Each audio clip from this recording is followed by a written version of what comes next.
Thank you very much, Herbert Kamoga, coming to us live from Mbarara, of course, where the bazaar that highlights the effectiveness and the successes that are being registered in as far as the rollout of the government initiative of Emyoga is concerned is going on today. Like he says, later we shall be, of course, receiving the latest on developments there. But allow me return to the studio and get underway with our Kickstarter discussion, a look at events today in Kisoro, where the electorate or community there are going to the polls to elect a new women member of parliament. Of course, this comes following the death of Sarah Mateke, the honorable who died, and at least not at least, but a set 6 candidates are vying for this position.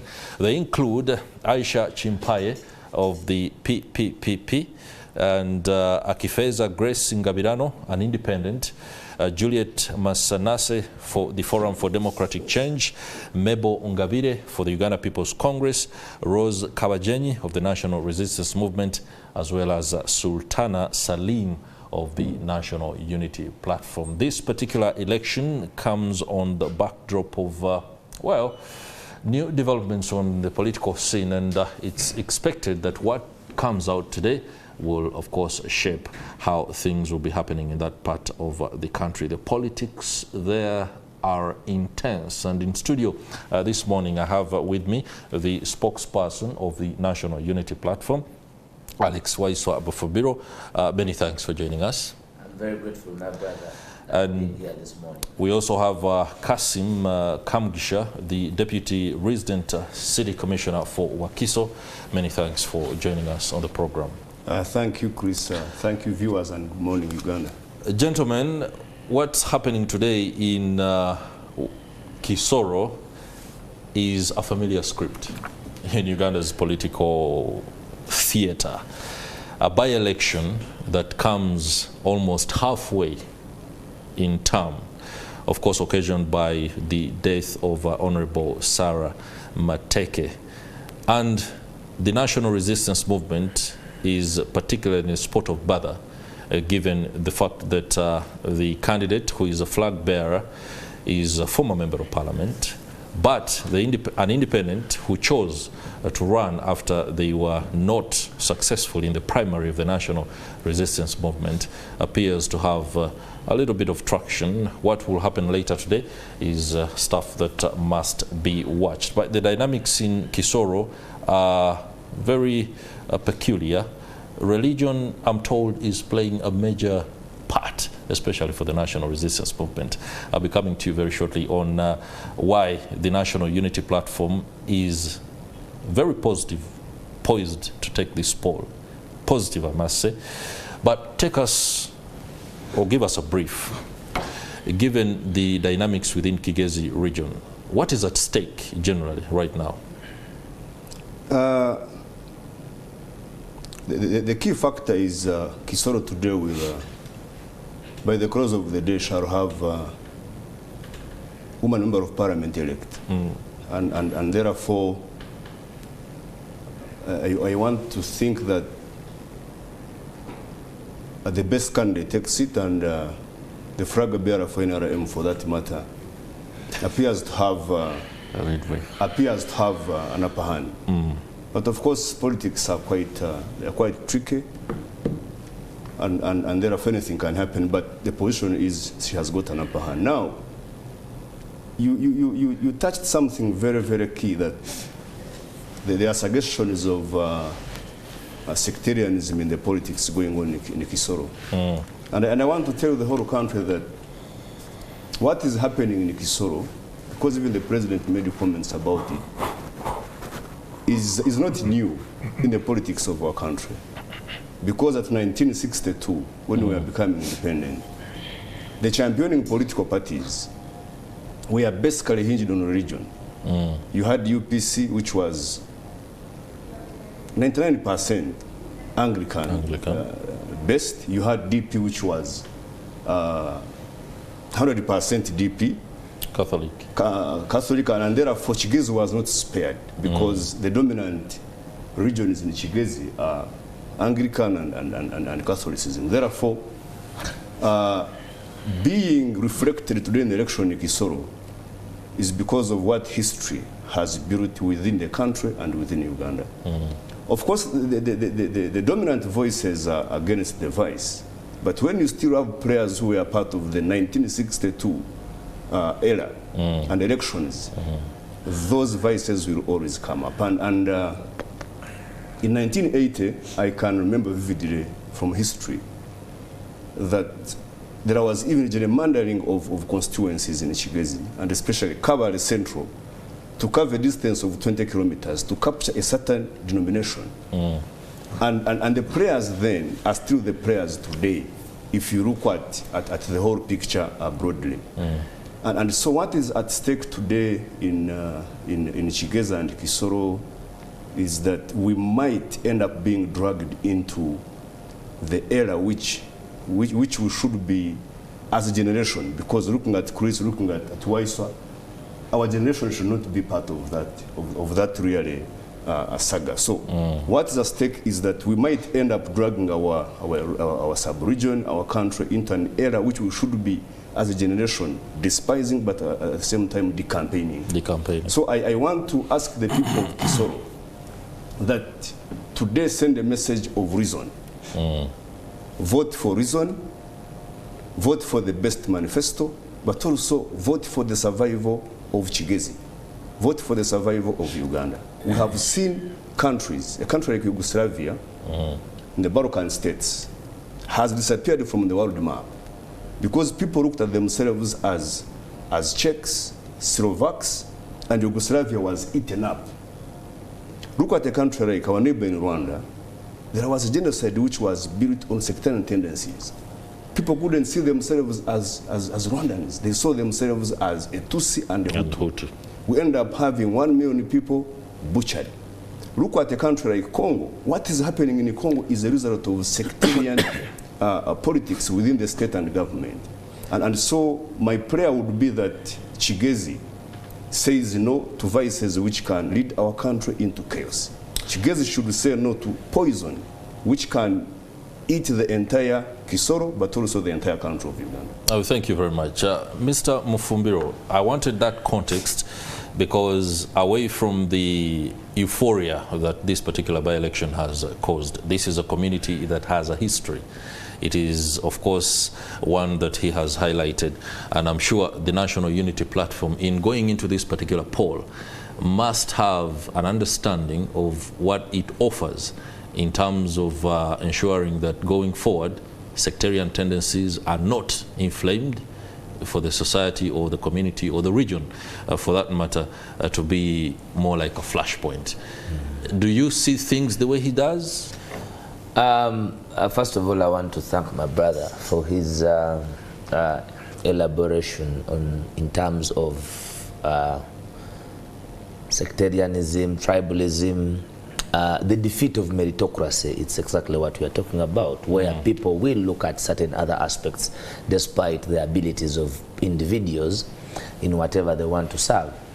At the National Unity Platform, we are first of all cognizant of our belonging. We are proud of who we are, where we come from, our tribes, our religions. We are very proud of our foundation. But then we have negated the fact that people should be what they are because of their background, because of their history. And it is something that we don't believe in. If you look at our candidate, she's called Salim Sultana. She's a Muslim. One would say there's no reason for us to bring, but she meets the merit of a legislature in a place that badly needs representation. There are very many kilometers away from the capital city. Apart from the road that goes there, you saw that there was abject poverty in the masses, and therefore a voice is better than a religion. We are very positive. The people, the generation in Kisoro will overcome that history. But of course, if you look at Western Uganda, the teaching of religion in Western Uganda, I think, was a little extreme from the inception of the missionaries after they had been called by Mutesa II, the Kabaka of Uganda, because if you go to Western Uganda, it's not only political, and this is from the time of independence. Marrying in Kigezi, a Catholic marrying a Christian was not easy at all. An Anglican, a Muslim, it is a curse also. Then for a Muslim to get into a family of a Catholic, a family of a Protestant, it was disaster. At one time, there's a gentleman who was at a function and said a lot of words. I remember, I think even General Museveni was forced to intervene in the statements that had been made at a social function. So the issue of being extremely divisive on religion is eminent in Western Uganda. I think that is a fact. But then our generation and our party is at the forefront of meritocracy and making sure that those do not hinge the progress of ideas. Okay. So it is not right for people to judge people because of their religion, because of their tribe. We believe absolutely in the abilities of people to look at the merits of what others stand for, and that is what Sultana Salim, despite the odds, is poised to win the election. All right, thank you very much, gentlemen. We are heading into the top of the hour. Let's go for a break. When we return, we shall dive straight into what it means for each of these candidates, especially given their manifesto. One of the panelists has said the people should be able to go for the best manifesto. We shall be looking at that when we return. Stay with us. Welcome back. I'm glad you're still with us. If you're just joining us, welcome on board. It's the Kickstarter discussion here on Morning at NTV, and we are talking Kisoro by election, where, of course, the electorate there will be choosing who becomes the next women member of parliament. There are 6 candidates who are vying for this particular slot. I have with me in studio Alex Waiswa Mufumbiro, the spokesperson of the National Unity Platform. I also have with me Kassim Kamugisha, the Deputy RCC Wakiso, to elaborate on matters Kisoro and how this will shape out. But before I return to the gentlemen, let me just share some of the aspects that the candidates say they will work on. Let's begin with Sultana Salim of the National Unity Platform. She's quoted by the Daily Monitor as saying, "Once elected in Parliament, I will lobby for the tarmacking of all the tourism roads in Kisoro and improve cross-border trade, since Kisoro is located at the borders of Rwanda and Democratic Republic of Congo." Juliet Masanase of the Forum for Democratic Change is quoted as saying, "Why should the government claim that universal primary education and secondary education are for free, yet learners are always sent home from school for fees? I am ready to lobby for the fixing of all existing gaps in the education as well as the health sectors." Mebo Ngabire of the Uganda People's Congress says, "I will also advocate for the proper use of revenue generated from these national parks to benefit the local communities in Kisoro district that are neighbors to these national parks." Rose Kabajenyi, NRM, says, "I will also use my experience as a former member of parliament to lobby for social service delivery in the communities, general welfare of youth and women, and improved school infrastructure for quality education." Akifeza Grace Ngabirano, an independent, says, "I will advocate for the establishment of better road networks in the whole district, ensure that the dilapidated health unit buildings are renovated and more health centers are established. I will also advocate for the establishment of vocational training institutions within Kisoro." And lastly, Aisha Chimpaye of the People's Progressive Party, "I am ready to address the pressing political and socio-economic issues in Kisoro district." Gentlemen, this is very clear. Each of these candidates has an idea of what they want to. The question I'm going to ask from each one of you, do they actually have the capacity to implement or see through this, given the fact that before we've had the president say, if you do not vote somebody who supports me, then service delivery will become a little bit difficult. Let me begin with Kassim Kamugisha, because I've just made reference to President Yoweri Museveni, who is chairman of the National Resistance Movement, which is the ruling party. Chris, I think what you read out is, to me, is politicking. Everybody is trying to build the ground. That is right. But what is very key, and what we all agree, the three of us, is that every candidate has got a political party apart from the independent, and therefore each political party has got a manifesto which it presented to Ugandans in 2021 and which is being implemented as of today, especially the ruling NRM. Now, I doubt whether Rose Kabagenyi, if she goes through as a winner today with the flag of the party, I doubt whether she will do anything outside the manifesto of the party she's holding a flag for. Okay. And therefore, she will be, if she goes through, she will be implementing the party manifesto, which is championed by the President of the Republic of Uganda.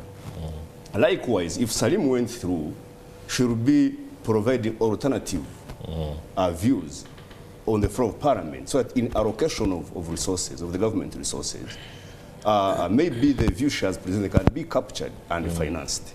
And therefore, when I say they are politicking, I don't see them getting extracts from their manifesto. The manifesto was saying ABC on road networks. And this is what I'm doing. And this is therefore what I will do to implement the manifesto of our party. So that is politicking. But in the real sense of what's at play, everybody will be implementing the manifesto of their political party, apart from Akfeza, who was also a candidate in the NRM primaries. Therefore, if she wins and goes to Parliament and maybe signs an MOU with NRM, then she will be also implementing the NRM manifesto, and that would be understandable. But what is key in all this discussion is the people of Uganda expect service delivery from every leader at every level. So whoever goes through today as a member of Parliament, representing Kisoro, what is expected from her is delivering the best services to the people of Uganda. What is expected of her is ensuring that there is accountability for every single taxpayer's money that is budgeted and allocated at the parliamentary level.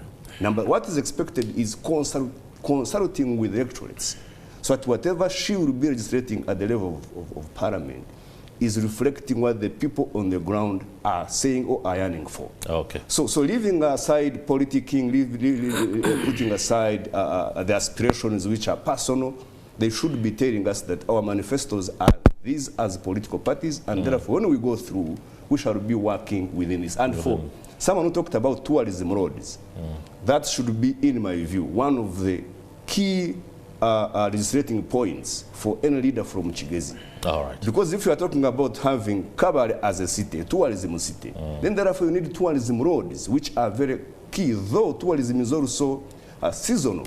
So I think that should be one of the key legislating points for any leader coming from Kigezi, because Kigezi is a tourism destination for Uganda and for East Africa. That's a major push for the National Unity Platform candidates, who is very selective in her words. She says, I will lobby, and I think that is very commendable.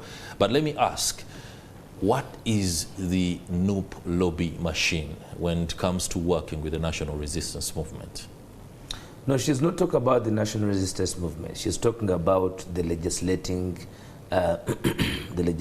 arm, because that is where policy is legislated, and that is where she has to go and probably present the issue. First of all, I think she gives life to the people of Kigezi by looking at the political econometrics of the region.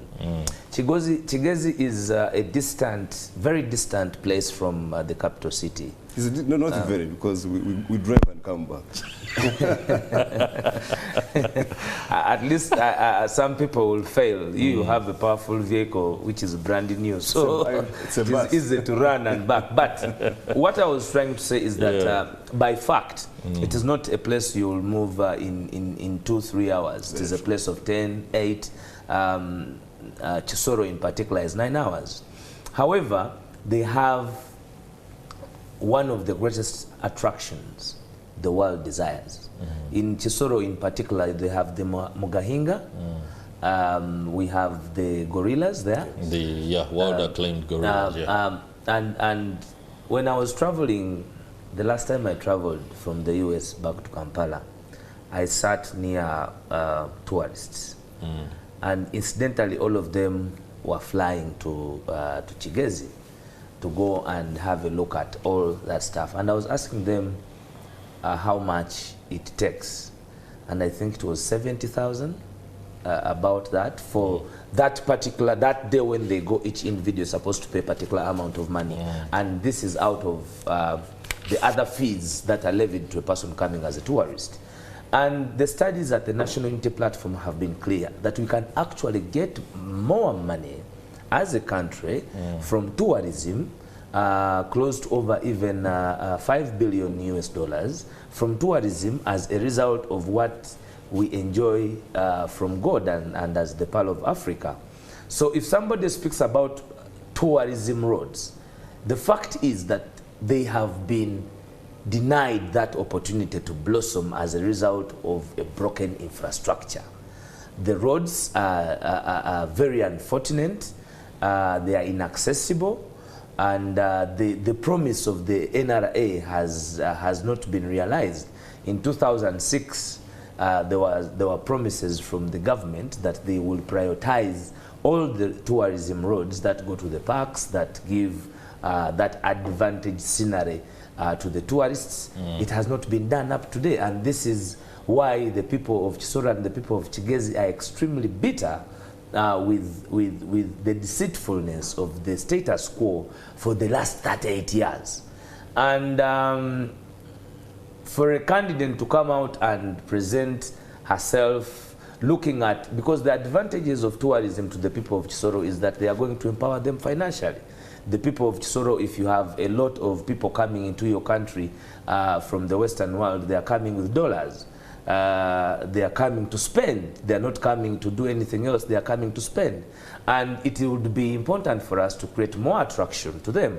If you look today, on the East African level, Kenya, Tanzania, and Rwanda have improved their tourism as a result of a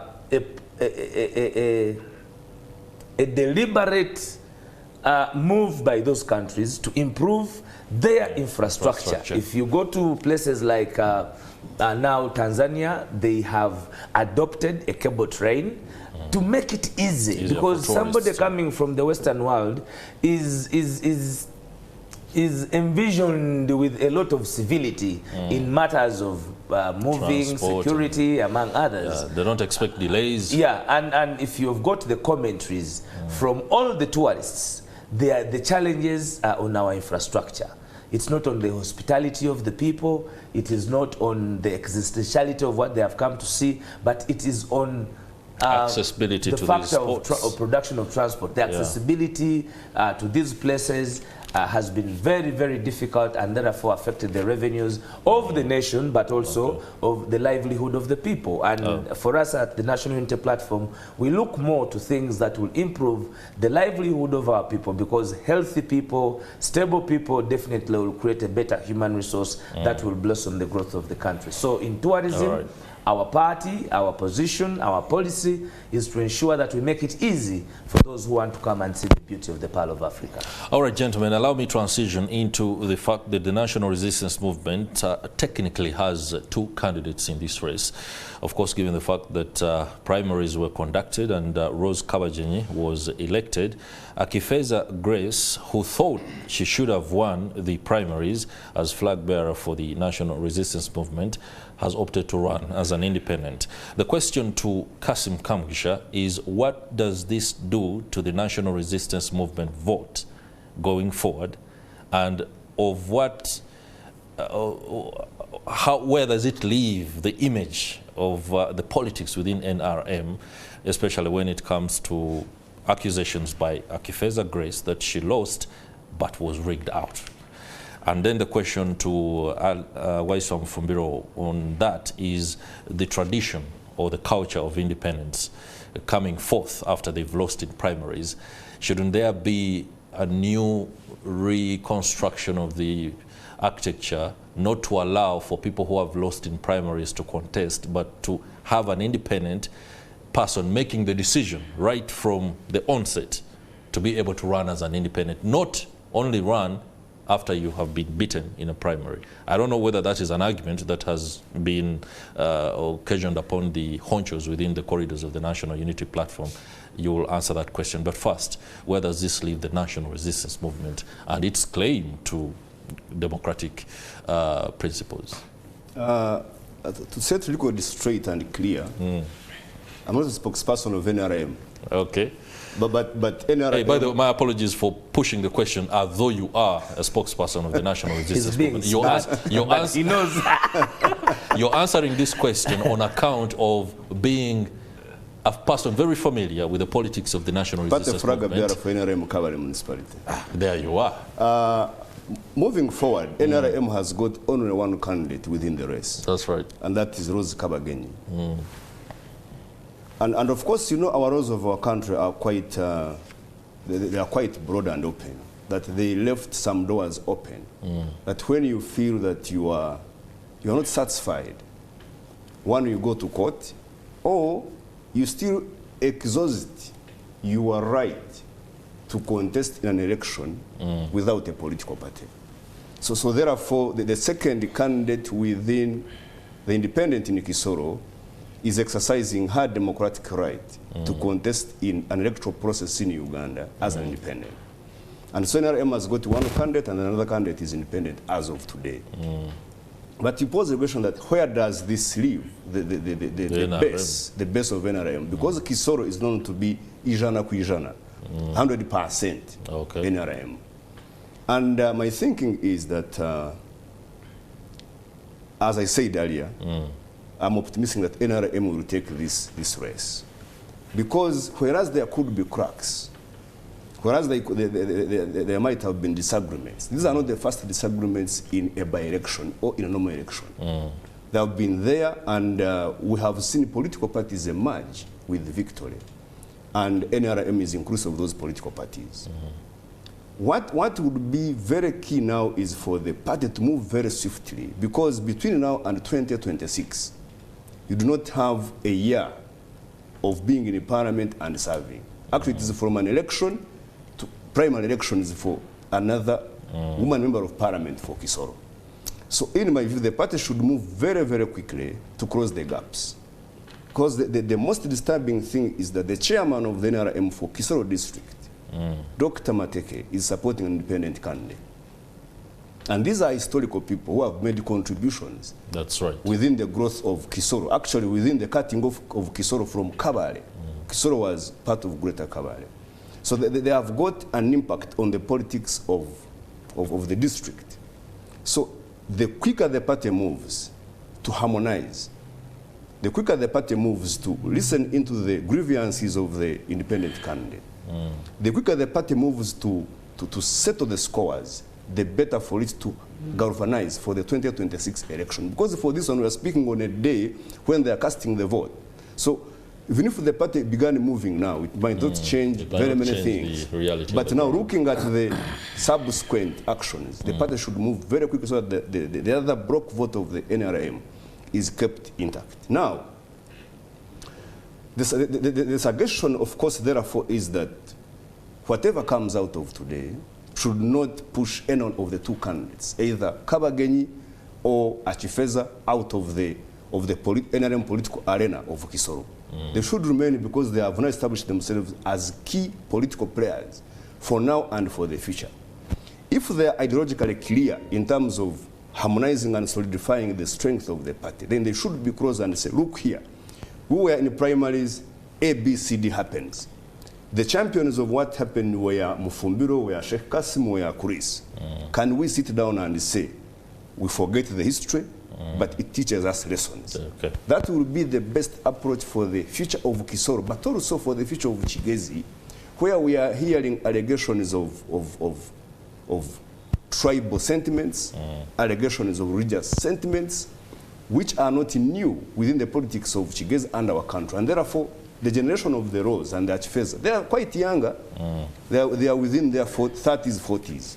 They have got a very big role to play. But also I want to call upon the senior leaders of Chigezi.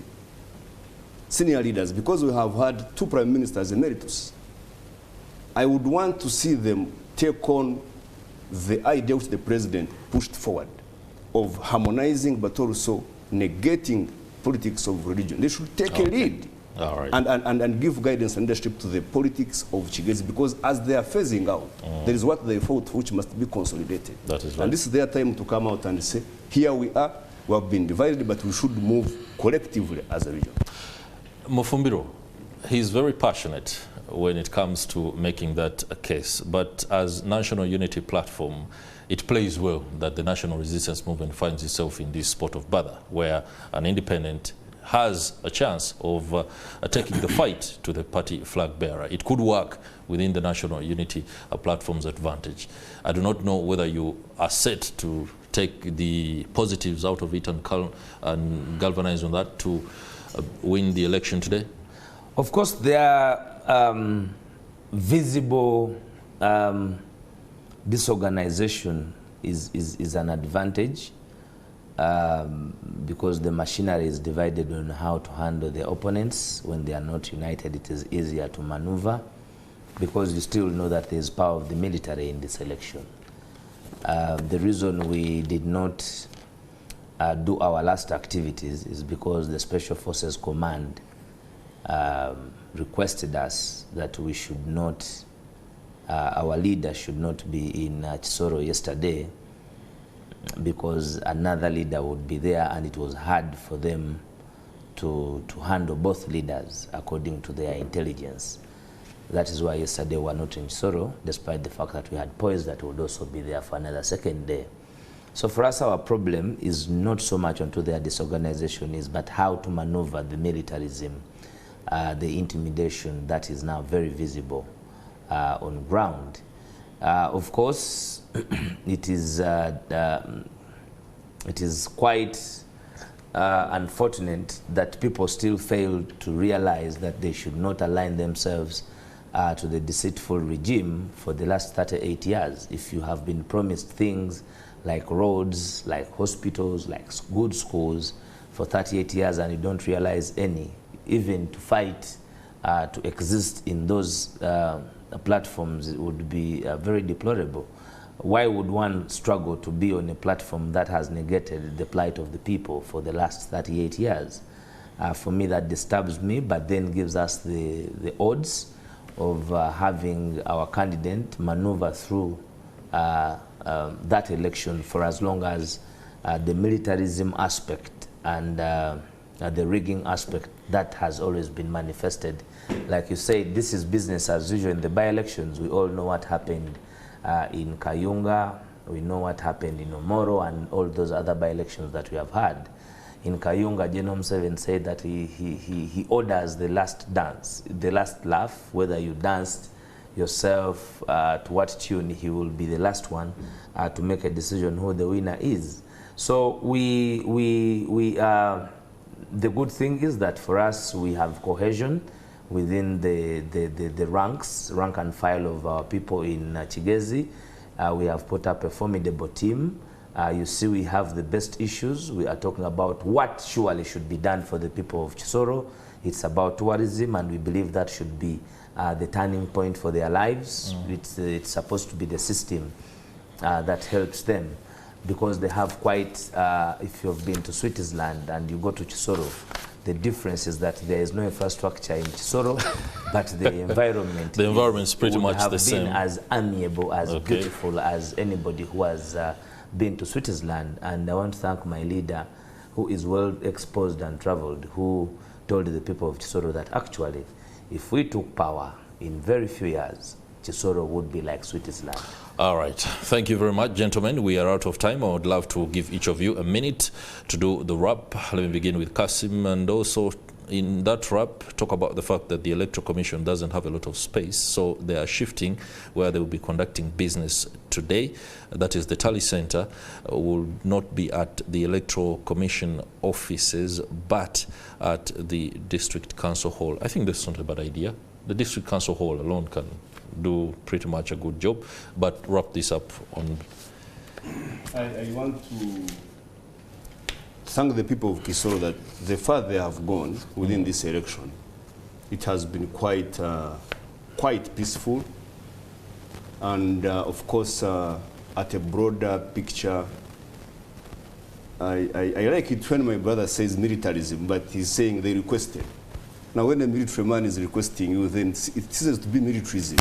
It becomes dialogue. I want to thank the Special Forces Command for really extending the request that because of the security of the area, and of course the neighboring area where you have M23 under this organization, that NUP, as part of the prayers, please, let's agree to have space. I want to thank them for that approach, and for leadership of NUP for accepting that this request is really legitimate and let's move. And of course that speaks to the fact that there is some civility within this election in Kisoro because there is dialogue. So I want to ask the people of Kisoro to maintain that peacefulness, that civility until the end of the election. And for Electoral Commission, having shifted from one place to another, the role established Electoral Commission, but EC sets its own regulations internally. Okay. So I want to believe that they are within the set regulations, and any change does not have any harmful meaning to the electoral process of Kisoro. And I want to wish the very best to successful candidates by the close of the day. Mr. Mufumbiro, your last words. I wish, first of all, to request and ask the people of Kisoro to vote for the National Unity Platform candidate, Sultana Salim. She comes off as the best. But I also want to tell the country that today we will be resuming our national tour, and we are poised to be in Buyukwe today. So the people of Mukono, the people of Buyukwe, our generational vision bearer and the love of the people, His Excellency Kyagulanyi Robert Ssentamu, will be moving the revolutionary caravan to the people of Buyukwe, and with a very reigniting message of how best we can move forward to liberate our country. I wanted also to note that NUP and its leadership, we are very civil, and at every opportunity where civility has been required, we have come up high, despite the fact that sometimes it is quite unfair, where you are civil and the others are uncivil. All right. Thank you very much, Alex Waiswa Mufumbiro, spokesperson of the National Unity Platform, and many thanks to you too, Kassim Kamugisha, Deputy RCC for Wakiso. Now, for those in Kisoro, the choice is now yours. You have to choose either Aisha Chimpaye, Akifeza Grace, Juliet Musanase, Mebo Ngabire, Rose Kabajenyi, or Sultana Salim to be your next women representative. As you are going to the polls, as you are casting your ballot, we ask for civility, as the panelists have told us, but most importantly, desist from violence. This nation needs you. You need to stay alive. So ensure that you do not cause commotion. That will do it for the Kickstarter discussion here on MorningAtNTV. But the program does continue. When we return, we'll be talking participation in elections for youth and the disabled. That is also a very pertinent discussion. Do stay with us.